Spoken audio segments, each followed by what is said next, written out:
कार्यकर्ताओं से मैं कहना चाहता हूं, आप हमारी रीढ़ की हड्डी हो, आप हमारे विचारधारा के लिए लड़ते हो।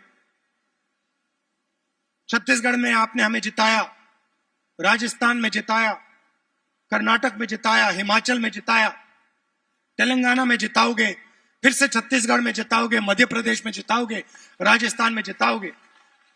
और प्रधानमंत्री जी यहां आए थे, मुझे याद है, बीजेपी के सब नेता आए थे और कहा था कि कांग्रेस पार्टी इस वायदे को पूरा नहीं कर सकती है। कहा था पैसा नहीं है। हमने साफ दिखा दिया पैसा है और वायदा पूरा हमने कर दिया। कुछ ही महीने पहले कर्नाटक में चुनाव हुआ। एक तरफ बीजेपी और उनकी विचारधारा, दूसरी तरफ कांग्रेस पार्टी, हमारी विचारधारा।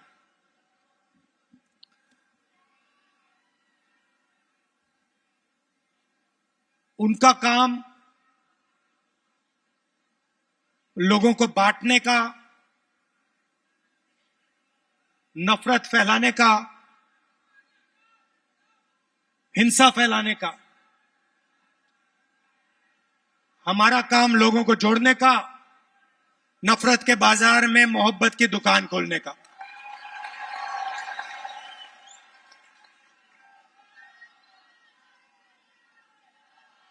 और कर्नाटक में हमने कहा, जैसे पहले हमने छत्तीसगढ़ में वायदे किए थे, किसानों को सही दाम देने का वायदा जो हमने पूरा किया, किसानों का कर्जा माफ किया, बिजली बिल हाफ किया, जैसे हमने यहां वायदे किए थे वैसे ही हमने कर्नाटक में 5 वायदे किए। चुनाव से पहले बीजेपी के लोग हर बार वो कोई ना कोई नंबर निकाल देते हैं। कोई कहता है 230 सीट आएंगी, कोई कहता है 250 सीट आएंगी। मगर कर्नाटक में, कर्नाटक के हर गरीब व्यक्ति ने पूरा दम लगा के कांग्रेस पार्टी को जिताया। और वही यहां हुआ था। देखिए, एक बात मैं साफ करना चाहता हूं, बीजेपी और नरेंद्र मोदी जी हिंदुस्तान के 2-3 अरबपतियों के लिए काम करते हैं। नाम आप जानते हो। कुछ ही दिन पहले दुनिया के सबसे बड़े फाइनेंशियल अखबारों में अदानी जी के बारे में कहानी आई, आर्टिकल छपा। दुनिया के सबसे बड़े फाइनेंशियल न्यूज़पेपर में लिखा था, अदानी जी जो नरेंद्र मोदी जी के करीब हैं, उन्होंने हिंदुस्तान से हजारों करोड़ रुपया बाहर देशों में भेजा और उस पैसे से स्टॉक मार्केट में अपने शेयर्स का दाम बढ़ाया। और उस पैसे से अदानी जी, आपके जो पूंजी है, आपका जो इंफ्रास्ट्रक्चर है, आपके जो एयरपोर्ट हैं, सुना है अब रेलवे स्टेशन भी उनको दिए जाएंगे।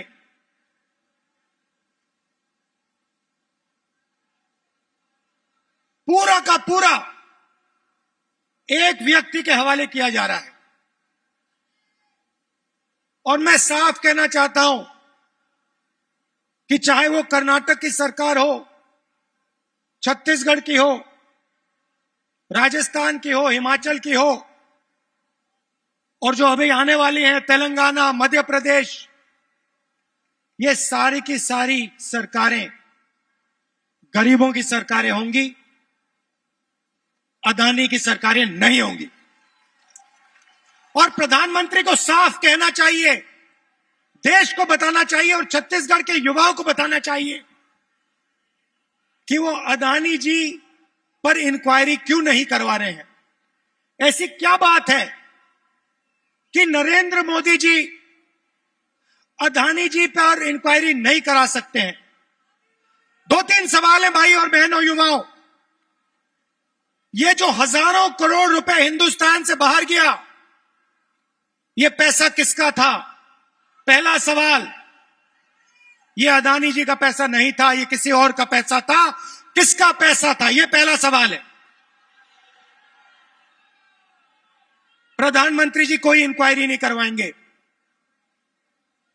मैं आपको साफ कह देता हूं, हिंदुस्तान का प्रधानमंत्री अदानी जी पे कोई इंक्वायरी करा ही नहीं सकता, क्योंकि अगर उसका इंक्वायरी का नतीजा निकल गया तो नुकसान अदानी जी को नहीं होगा, नुकसान किसी और को होगा। तो छत्तीसगढ़ में हमने क्या किया? छत्तीसगढ़ में किसानों को धान के लिए सही दाम दिया। और आज आप सारे प्रदेशों को देख लीजिए, लिस्ट निकालिए, सवाल पूछिए, धान के लिए सबसे ज्यादा पैसा कौन से स्टेट में मिलता है? जवाब मिलेगा छत्तीसगढ़, छत्तीसगढ़, छत्तीसगढ़। और प्रधानमंत्री जी यहां आए थे, मुझे याद है, बीजेपी के सब नेता आए थे और कहा था कि कांग्रेस पार्टी इस वायदे को पूरा नहीं कर सकती है। कहा था पैसा नहीं है। हमने साफ दिखा दिया, पैसा है और वायदा पूरा हमने कर दिया। जहां भी हम जाते हैं, हम झूठे वायदे नहीं करते। 15 लाख रुपए का वायदा हम नहीं कर सकते।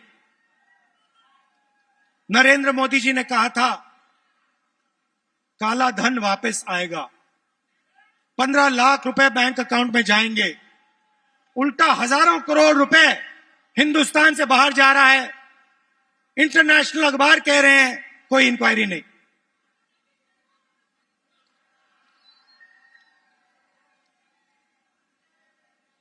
तो अब छत्तीसगढ़ के युवा जो हैं, आपकी बहुत बड़ी जिम्मेदारी है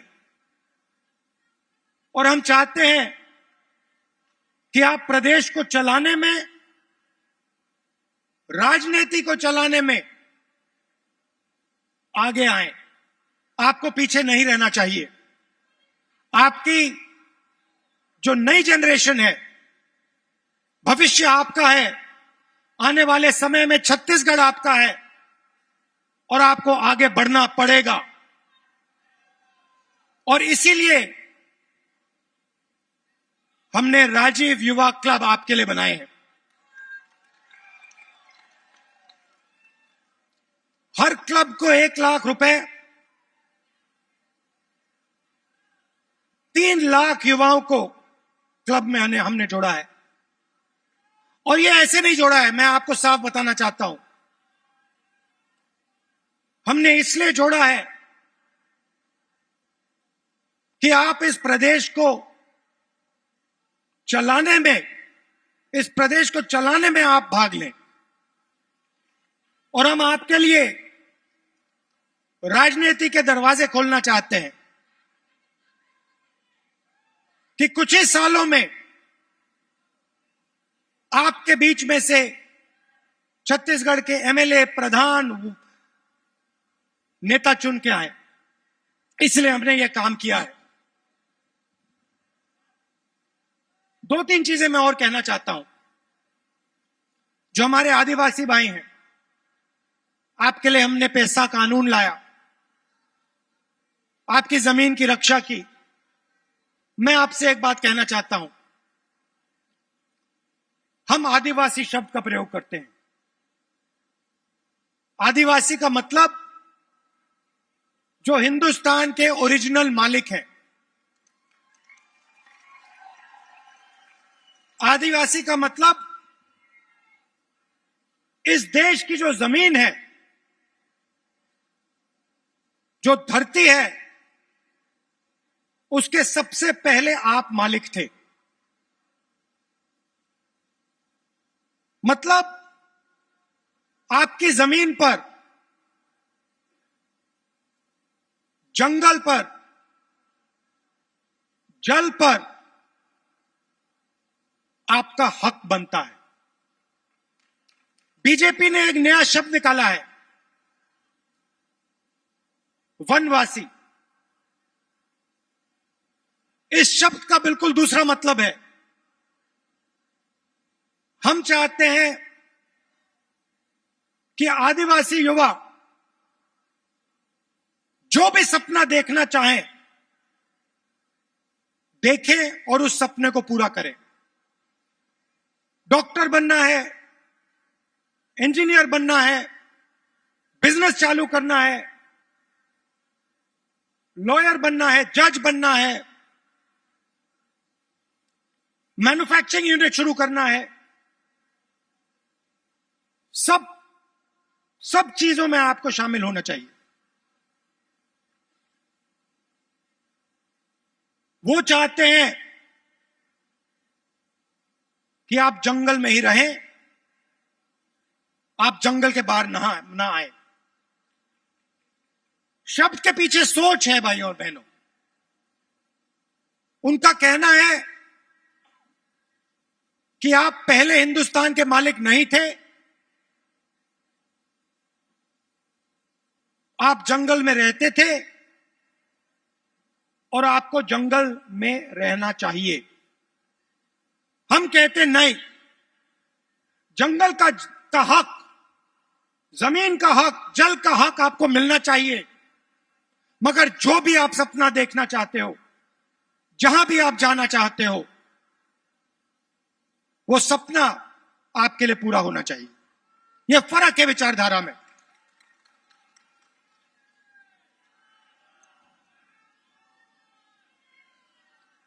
और पूरे देश में भाई और बहनों, पूरे देश में ये नफरत फैला रहे हैं। आदिवासियों को नया नाम दे देंगे, एक धर्म को दूसरे धर्म से लड़ा देंगे, एक भाषा को दूसरी भाषा से लड़ा देंगे, एक जात को दूसरी जात से लड़ा देंगे। हमारा काम जोड़ने का है। जहां भी ये नफरत फैलाते हैं, चाहे वो मणिपुर हो, असम हो, कर्नाटक हो, जहां भी ये नफरत फैलाएंगे, कांग्रेस पार्टी के कार्यकर्ता वहां जाकर मोहब्बत फैलाएंगे। ये हमारा काम है, ये हमारी जिम्मेदारी है। आप देखिए, भारत जोड़ो यात्रा का यही लक्ष्य था। कन्याकुमारी से हम शुरू हुए, श्रीनगर तक गए,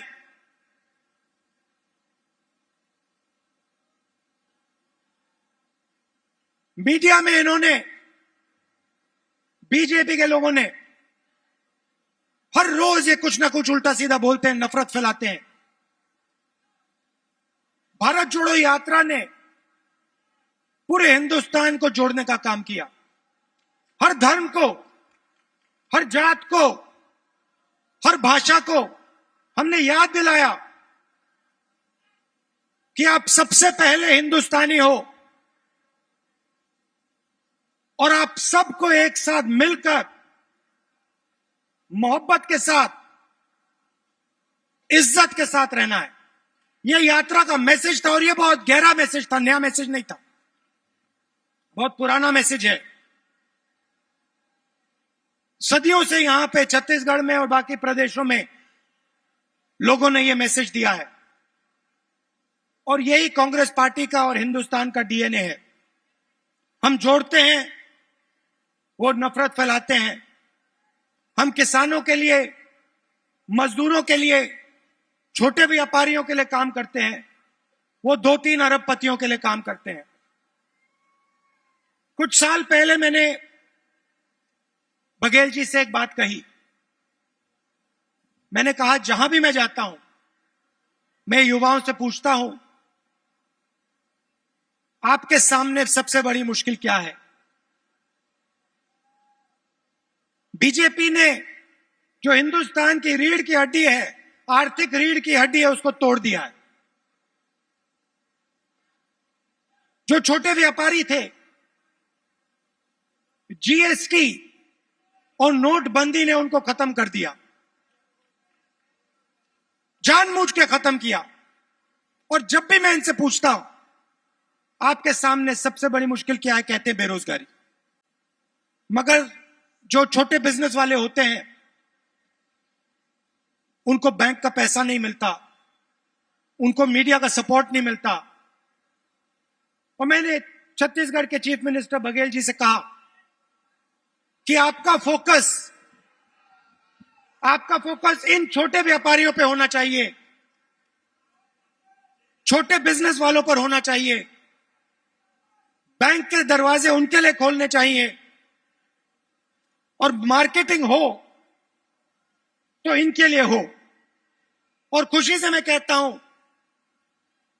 कि बघेल जी ने इस पे काम शुरू कर दिया है, और इससे आने वाले समय में लाखों युवाओं को फायदा मिलेगा, हजारों नए बिजनेस खुलेंगे और लाखों युवाओं को रोजगार मिलेगा। देखिए, आपको सिर्फ छत्तीसगढ़ की नहीं सोचनी है। छत्तीसगढ़ हिंदुस्तान का सेंटर है।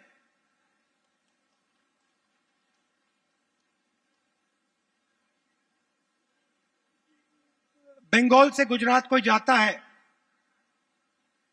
छत्तीसगढ़ से निकलना पड़ता है। आप सेंटर लाइन पे हो, और आपको देश का लॉजिस्टिकल सेंटर बनना चाहिए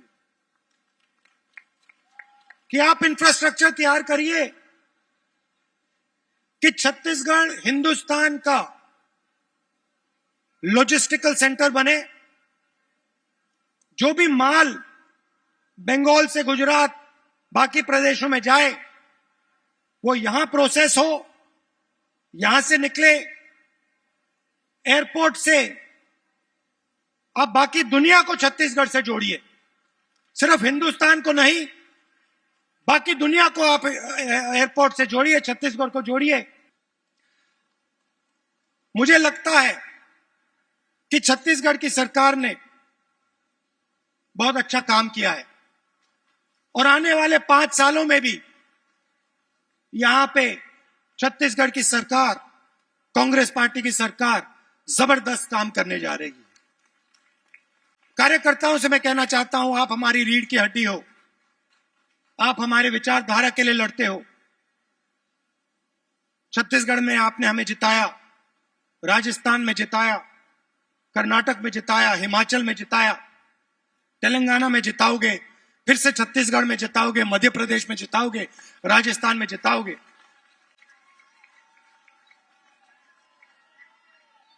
हमारी बघेल जी, हमारी सरकार को हमारे कार्यकर्ता की रक्षा करनी चाहिए,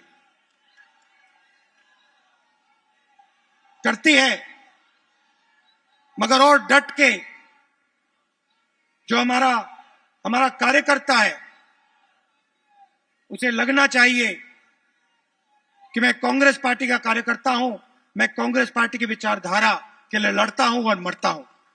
देश को आपकी जरूरत है।